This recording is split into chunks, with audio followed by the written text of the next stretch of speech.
Hello guys, welcome back to my channel. তো বেশ finally আমরা চলে আসলাম একটা জায়গায় ঘুরতে, জাস্ট সময় কাটাবো বলে। বর্ষার দিনে এলাকাতে অনেক জল হয়েছে, যেটা আপনারা পিছনে লক্ষ্য করলে দেখতে পারবেন। এই সময় ঘুরতে বের হওয়া, এরকম একটা পরিবেশে আসা সত্যি খুব অসাধারণ লাগে। সেখান থেকেই আমি অনেক কিছু জিনিস আপনাদের দেখাবো।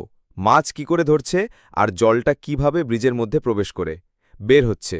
এখান থেকেই আমাদের গ্রাম দেখা যায়। সত্যি ভাবতে অবাক লাগে, গ্রামের মধ্যে যতটা সুখ শান্তি, প্রকৃতির হাওয়া পাচ্ছি, এটা কিন্তু শহর এলাকাতে সম্ভব না। আমি একাই ঘুরতে আসিনি, আমার সাথে আমার একটা বন্ধু আসছে, যেটাকে টিমের মধ্যে একজন বন্ধু বলা চলে।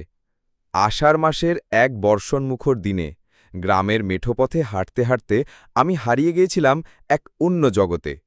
টিপটিপ বৃষ্টি পড়ছিল, আর চারপাশের সবুজ প্রকৃতি যেন নতুন জীবন ফিরে পেয়েছে। গ্রামের কাঁচা রাস্তাগুলো তখন ভিজে মাটিতে ভরে উঠেছে, আর সেই রাস্তা ধরে আমি হেঁটে চলেছি এক অজানা গন্তব্যের দিকে। হঠাৎ চোখে পড়ল, গ্রামের ছোট ছোট পুকুরগুলোতে ছেলেমেয়েরা কাগজের নৌকা ভাসিয়ে খেলা করছে। তাদের উচ্ছ্বাস আর আনন্দ দেখে আমারও মন আনন্দে ভরে উঠল। আমি দাঁড়িয়ে পড়লাম তাদের দিকে কিছুক্ষণ তাকিয়ে।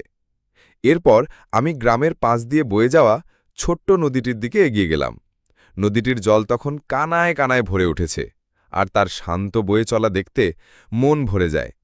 নদীর ধারে বসে আমি প্রকৃতির এই অপরূপ রূপ উপভোগ করতে লাগলাম। বৃষ্টির শব্দ আর চারপাশের শান্ত পরিবেশ আমাকে এক অন্য জগতে নিয়ে গিয়েছিল। গ্রামের মানুষের সহজ জীবন, প্রকৃতির সবুজ আর জলের ছোঁয়া, এই সব কিছু আমাকে মুগ্ধ করেছিল। বর্ষাকালে গ্রামের এই